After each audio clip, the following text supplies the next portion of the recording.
سورة الشمس بسم اللہ الرحمن الرحیم شروع اللہ کا نام لے کر جو بڑا مہربان نہایت رحم والا ہے۔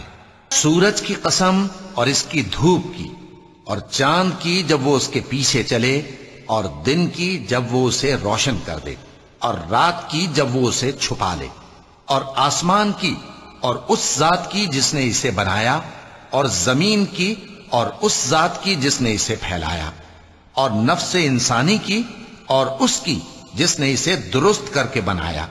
پھر اس کو بدکاری سے بچنے اور پرہیزگار بننے کی سمجھ دی کہ جس نے اپنے نفس کو پاک رکھا وہ مراد کو پہنچا، اور جس نے اسے خاک میں ملایا وہ نامراد رہا۔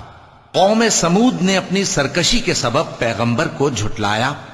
جب ان میں سے ایک نہایت بدبخت اٹھا تو اللہ کے پیغمبر صالح نے ان سے کہا کہ اللہ کی اونٹنی اور اس کے پانی پینے کی باری سے خبردار رہو، مگر انہوں نے پیغمبر کو جھٹلایا۔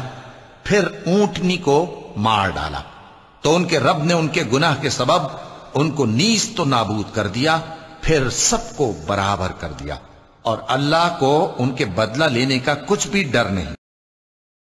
صدق اللہ العظیم۔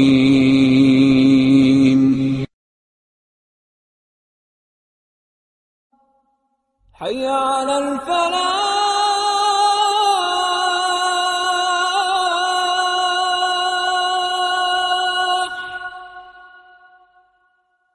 حی علی الفلاح۔